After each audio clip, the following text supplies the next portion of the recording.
the most controversial figure in the conservative political right movement. No, friends, it's no longer Donald Trump. It's not even Tucker Carlson.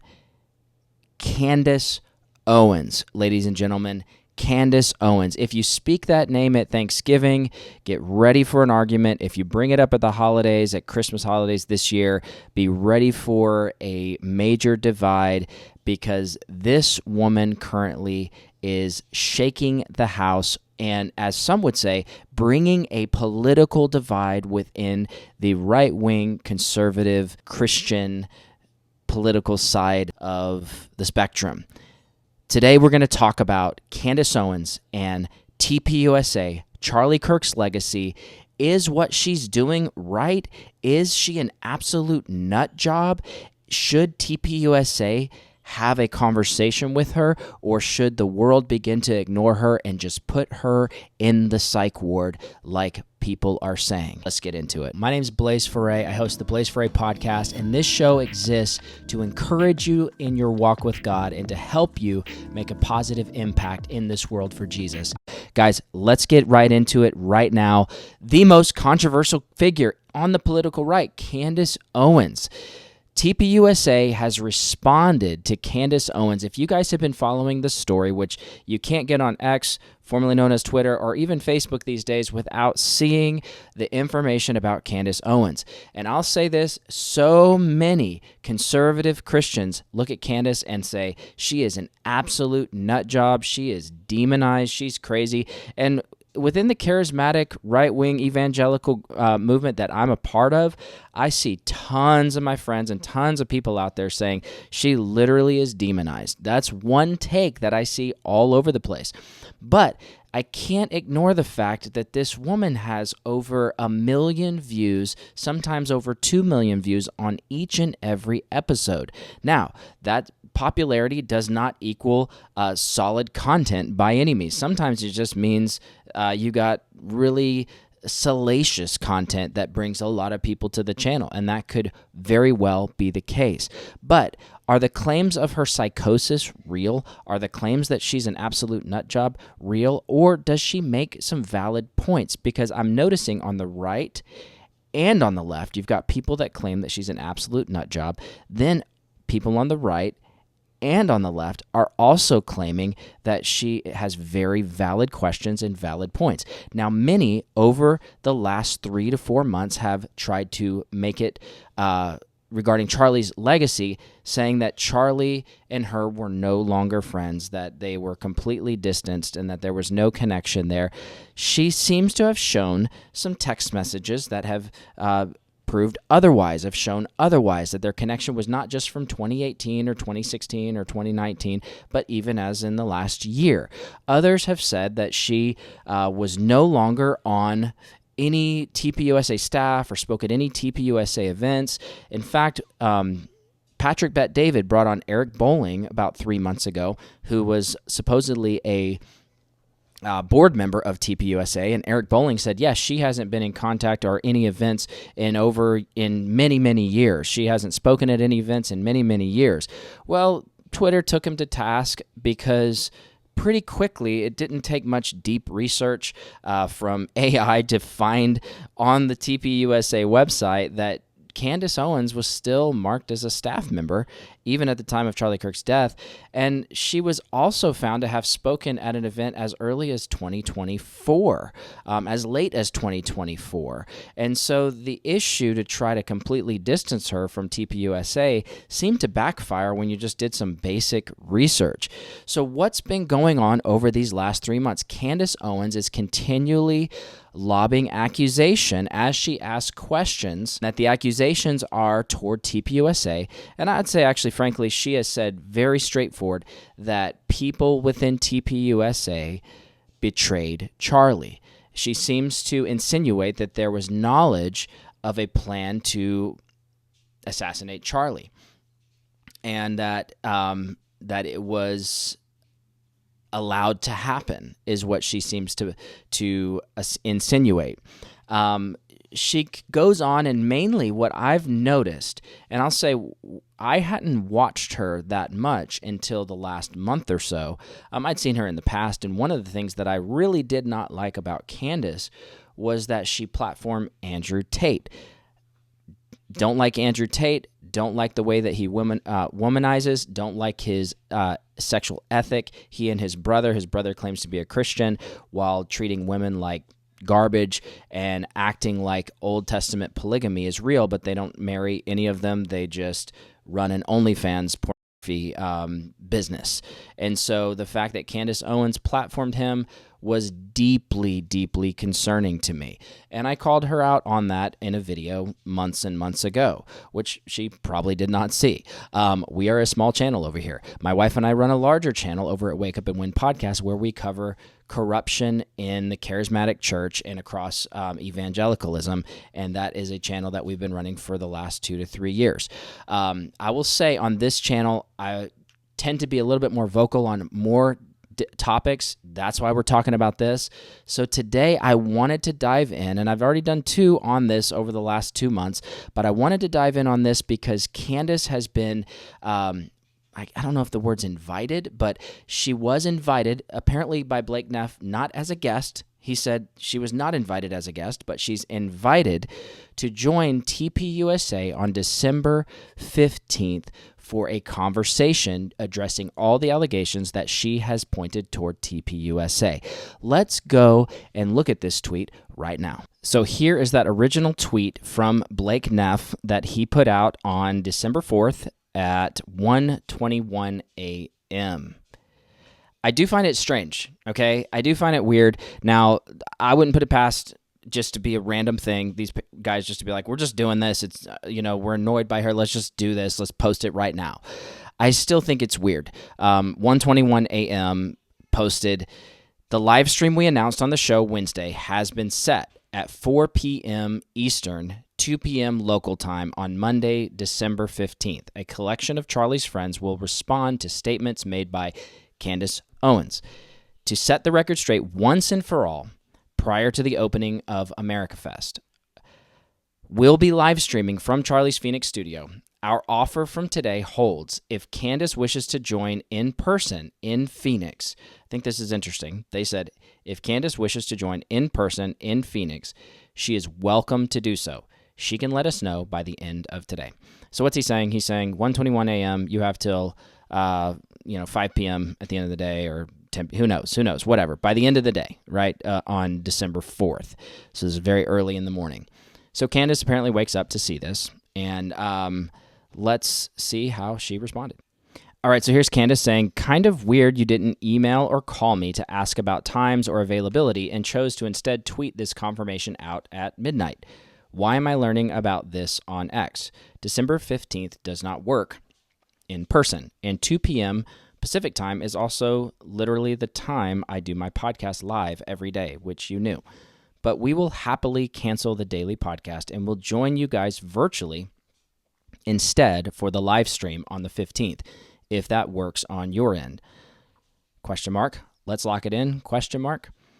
So Candace is saying, I can't be there. Now, I'll say this is interesting because many people have said, wait, you said anytime, any place, like, I'll be there, I'll do it, choose the time, choose the place, let's do it.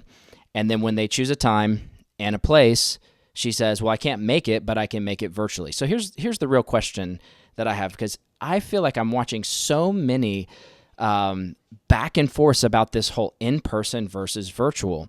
And she said anytime, any place. They said come here at 2 p.m. on the 15th, and you're not going to, so therefore you've rejected.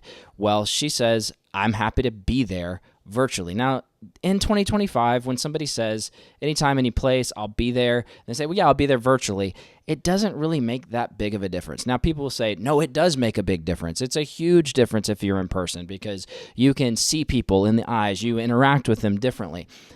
I get that. But, dude, look, it's 2025. We do this all the time. In fact, TPUSA has people on their show all the time virtually. Candace has people on her show virtually. Most of her guests, it seems like, come in studio. But she has people on her show virtually. I mean, it's post 2020, like I meet with clients virtually all the time in my business. If a client says, hey, I'd love to meet you in person, and we plan to, and they say, oh, something came up, I can't go personally, but I can be there virtually, I'd be like, sure, that's fine. I would say, how dare you? Before we see what Blake said, let's go ahead and just read other comments. So she said, we'll also add that I'm happy to jump on Charlie's show any day before then, virtually as well. I was serious when I said we could do it today even. Yeah, because she said, like, we can do it right now. We can do it today. We can do it tomorrow. So I think, what's interesting is people want to call her out and be like, hey, she was lying. They called her bluff. This is her rejecting them. And I can see that point of view. But at the same time, it's like, dude, if she would jump on virtually live right now, then it's actually not avoiding. It's actually real. It's like, so I have a hard time thinking that she's fully avoiding. However, something to take into consideration is that a week before all this, she claimed to send receipts up to the FBI and the administration that she had credible threats of an attempt on her life, and that money was moved, and that there was someone from the French government that said they called her and this, that, and the other, and gave her receipts that money had been moved for her assassination because of her coverage on Brigitte Macron. So that in and of itself, now we could all just say all of those claims, if you're of the opinion that all of those claims are absolutely nuts, that's just not true, it's absolutely psycho, it's just not real, let's just say she believes it, okay? Let's just say she believes it, so she's not going to fly to, and that's not what she said. She didn't say this is the reason I'm not flying or I'm not going to Arizona, but I'm just going to assume that that's one of the reasons. Let's just assume that that's one of the reasons. Okay. If you're willing to have the conversation, and this is what's interesting to me, if Blake Neff and Turning Point USA believe the narrative that she is crazy, that she's just psycho, she's just crazy, why even address this in a way that invites her on the show? So if you're of the opinion that she's a nut job, belongs in a insane asylum, why would it not be weird that Turning Point would invite her on the show? Because what if she accepted and went on the show? Then why not just do it virtually at this point and allow her to reveal that she's a nut job? Why not just do that? If this is all about these claims being absolutely just insane, then number one, why not just sue for defamation, right? Why not just sue for defamation and just put her in a place where she has to shut up, or you sue her for defamation, go to discovery, all the stuff, right? Why not do that? We walked through this as a podcast with about a year ago with one of the ministers that we were calling out for some of his corruption and some of the lies that we were noticing. He sent us a cease and desist. We did not cease and desist, and we continued to show receipts of why what was going on were lies and corruption. And eventually, we invited that minister into a mediation dialogue with our lawyers, but we would be there in a mediation. And he said, okay, well, he accepted only on the caveat, or the terms were that if he was able to prove that what we were saying was not true, then we would take down all the videos. We said, of course we would. We look forward to this. I didn't say, well, we have to do it in person, or we have to do it on video, or we cannot do it on video, we have to do it in person.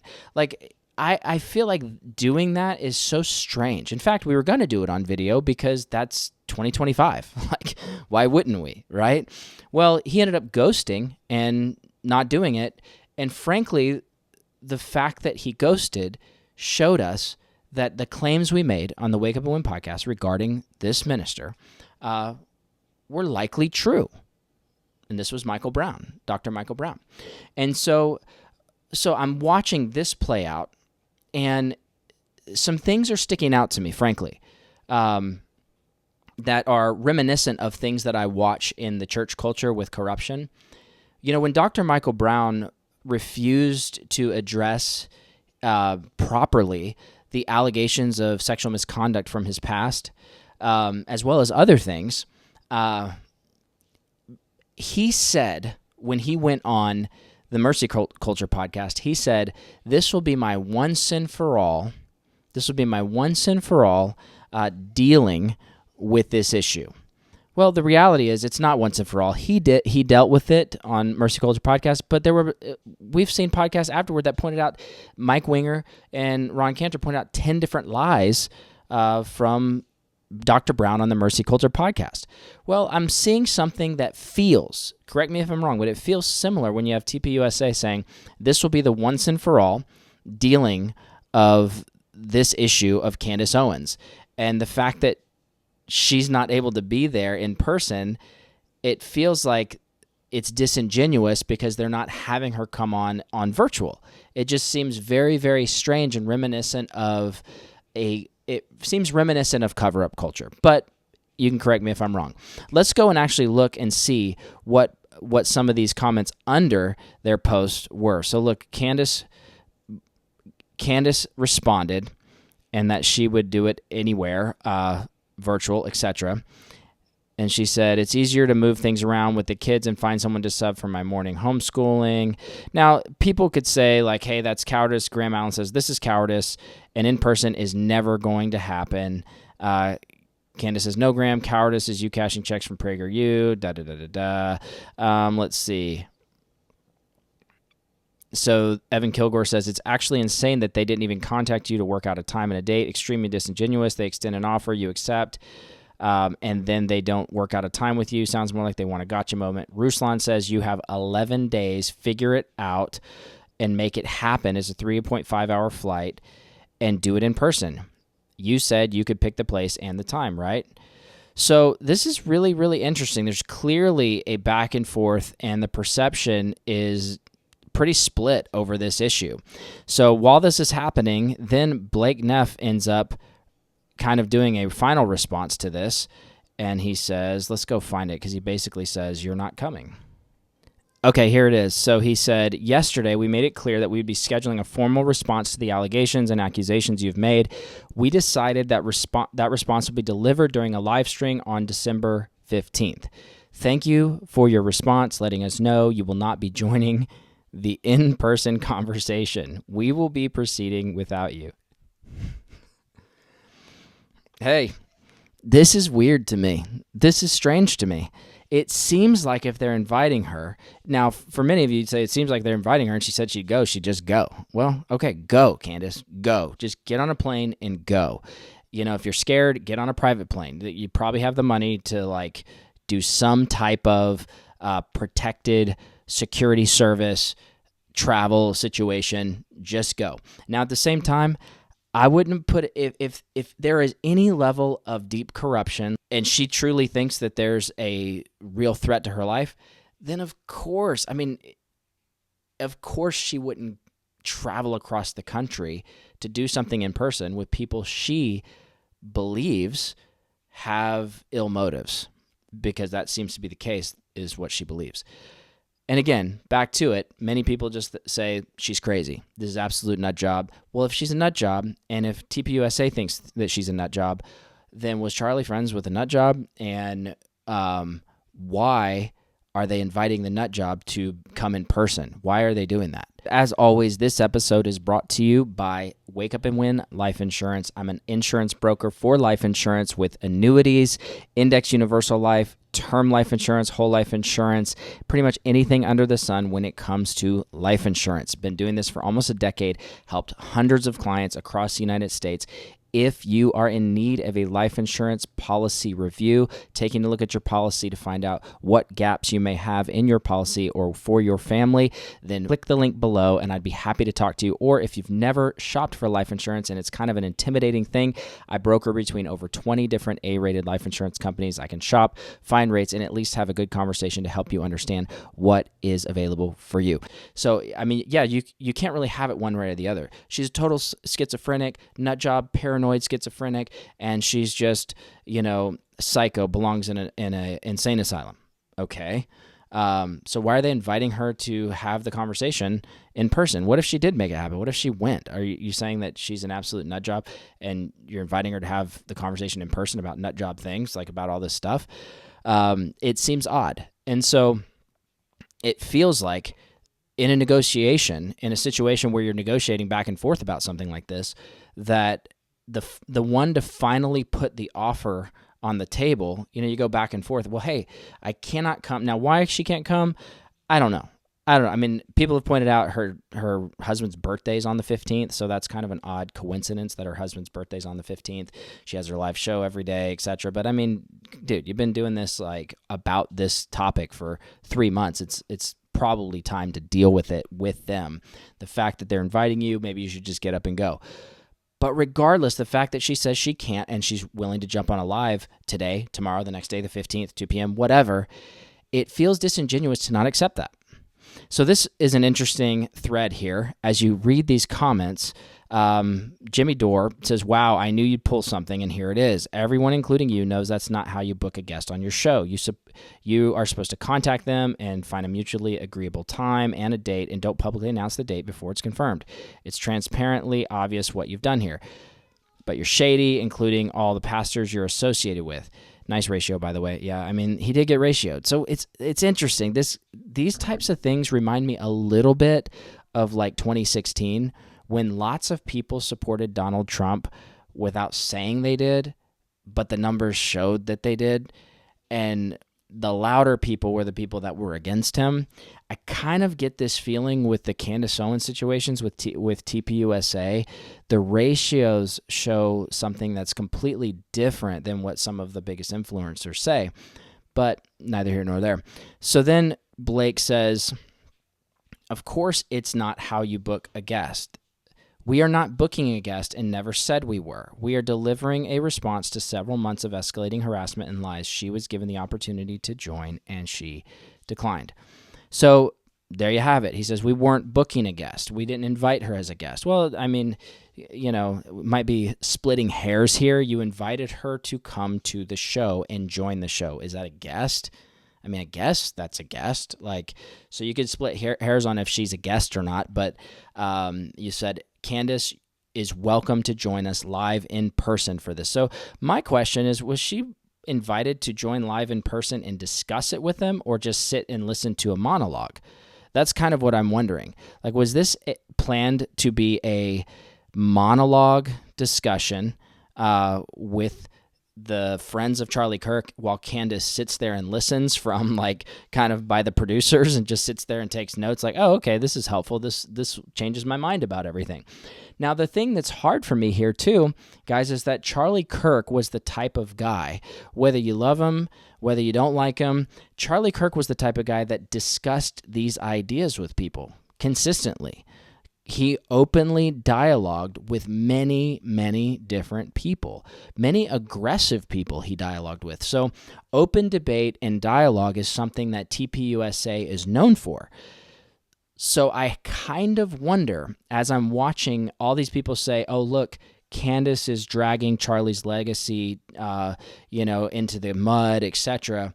I'm going, well, wait, Candace is dialoguing in a way, she's asking questions in a way that Charlie asked very similar style of questions when he was alive.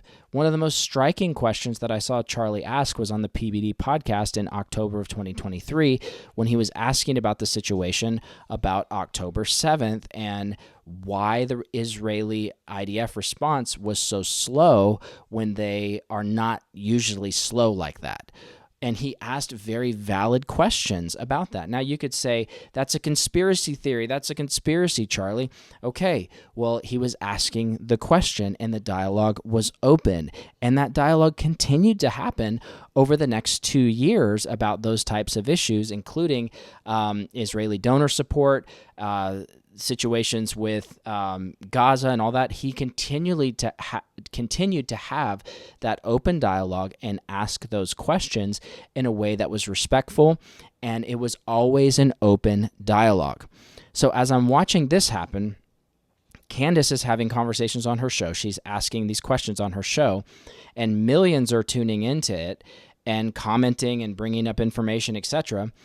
And when the dialogue seems to be available to TPUSA, we want to look and say, well, Candace is not going to fly across the country on the 15th, although she could, even though, she has kids, but she could still fly. the one thing that sticks out to me, I mean, besides the husband's birthday on the 15th, which I feel like that's an odd coincidence, I guess. That's just an odd coincidence that her husband's birthday is on the 15th. They're like, we're going to do it on the 15th. I feel like that's an odd coincidence. It makes me feel like they didn't actually want her there, which I would understand if they didn't want her there. She's fairly skilled at these types of conversations, but also if everything she's saying is totally bogus and she is actually crazy, I can understand why they wouldn't want her there. Or if everything she's saying is wrong, I can understand why they wouldn't want her there. But they're seeming to see the necessity to address these issues publicly. So it would seem like they wanted her there because they invited her there. So it's not about her being there. It's about the conversation being had. So why is this so hard to see for everybody, that the conversation being had between the two of them seems to be what's most important? Let's look at a couple more comments about this, and I'd love to see you guys' comments as well, and let me know what you guys are thinking about all this as well. I found this to be a very interesting response because this was an analyzing the conversation by Grok. And it said, looking strictly at the public timeline and wording, the sequence, number one, Neff announces December 15th an in-person live stream. This was on December 4th. Invites Candace Owens with same-day deadline. Owens counters with a virtual reschedule offer. Neff deems it as a declination. Initial setup, short notice, in-person mandate, no prior private talk, limited feasibility for dialogue. Number two, Neff ignored the virtual option, framing it as a full refusal. Signal's goal was unilateral response, not collaborative debate. That's the impression that I was getting. And I hate to go to AI or Grok to have to get this, because I feel like we as a culture should be able to think critically enough to see this. It's not that hard. I get that people that are already ultra anti-Candace and think she's a nut job can immediately be like, gotcha. You lost because you declined to go in person. Therefore, you never wanted to have the conversation in the first place. It's an easy way to just point the finger. But guys, you know that that's not what actually happened. Would jump on a live stream. These guys have live streams all the time. She would jump on a live stream today, tomorrow, the next day. That's what she said. She's like, anytime, let's jump on the live stream. So it seems like why we have to think can't see this is just so odd to me. And it could be because we deeply disagree with Candace. We deeply do not like her conspiracy theories and her views on things, whether it be Israel or Brigitte Macron or politics in general, whatever it might be. But guys, you can't just completely call someone a nutcase and ignore some of the facts in front of us just because you don't like somebody's takes or their views. Number three, approach resembles narrative control, public invite as goodwill, then a swift closure to shape optics as her avoidance. The mixed reception is Owens' post garnered more likes, 21K, versus Neff's post, 6K, but Neff's drew higher replies, quote, suggesting polarized debate, may weaken TPUSA if seen as evasive by people that are neutral. So how many of you guys out there are neutral in this? How many of you guys watch all this and you go, I don't know, I'm not sure? I would say a lot of the things that I look at, this is probably most of us out there, we try to remain neutral for information. I just want to see the debate. I just want to see it actually take place. I just want to watch them talk. Because what's interesting is when we watched Blake Neff address this initially on December 4th, I think it was, or December 3rd, on his show, which tons of people shared that on the show, he went through all of Candace Owens' allegations. Well, she did an immediate response to that and said, I actually never said that. So, and tons of her followers yeah, she never said that. Do you watch her show at all? She never said that. So what's interesting is it's one thing to monologue. It's another thing to dialogue. Get in the same room, or second best would be get in the same virtual room. Blake Neff, it's going to work out, dude. Just get in the same virtual room and dialogue, because it seems like Candace Owens wants to get in the same virtual room. Now, here's an interesting take by a guy named Graham Allen, who I don't really follow a lot of his stuff, but he brings an interesting take. Let's watch this about his points on why they need to be in person. If you're in person, there's no running away. And then there's the ultimate human aspect of it. It's a lot harder to look in the eye the person that you're accusing of murder. I don't know who's doing, yeah, buddy, that's not me, just FYI. In person. That's a much, much, much harder and more difficult thing to do. It's one thing to talk about people on the internet. It's a whole other thing to accuse people of murder on the internet or conspiracy of murder on the internet or of hiding evidence of the murder of Charlie Kirk on the internet and then going in person and having to look those exact. If you're in. Hey, I totally agree. In person, it would be much harder to have that conversation. And so we could all say, well, she's not going because that's a hard conversation to have in person. Hey, maybe so. Maybe so. I'm fine with that. I still think the conversation could be had. It's not like, oh, she can't say the same things from virtual and they can't say the same things from virtual, because at the end of the day, it's not about how comfortable I want her to be or how uncomfortable I want her to be or how comfortable I want them to be or how uncomfortable I want them to be. It's that we collectively want to see the conversation. We want to see the conversation happen. So if there's this back and forth and TPUSA ends it with, well, it looks like she doesn't want to have the conversation. Thank you for letting us know. It's like, dude, that's not what is being said. She wants to have the conversation. We want to see the conversation. You want to have the conversation, or you don't. I don't know. Which one, according to you guys, based on this back and forth narrative and who closed the deal, meaning who shut down the deal, and who still has an offer on the table to have the conversation, that tells me a lot about who actually wants to have the conversation. Now, to the point of everybody that says she's just bluffing, she doesn't want to have the conversation, show me that. Let TPUSA drop one more offer and say, okay, fine, join us on live stream and we'll give you opportunity to discuss with us. And then if she doesn't show, then we know. Please let the deal get completely closed, though. It's like, I mean, I'm in sales, and I've been in sales for almost 10 years. And it's like when you're closing a deal, when you're walking the deal through, you're working in tandem with the client to actually come to an agreement on what makes sense for what they need, what they can afford, all the stuff. It's like when somebody does not close the deal, but shuts down the deal early, it is so annoying.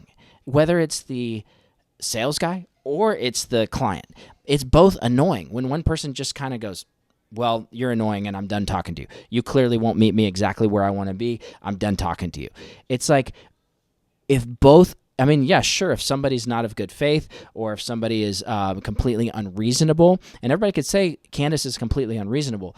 We're not talking about are her claims reasonable. We're talking about is her offer reasonable. Her offer is to talk to them publicly in front of the whole world on their platform, actually, and discuss it publicly. That seems to be a reasonable offer.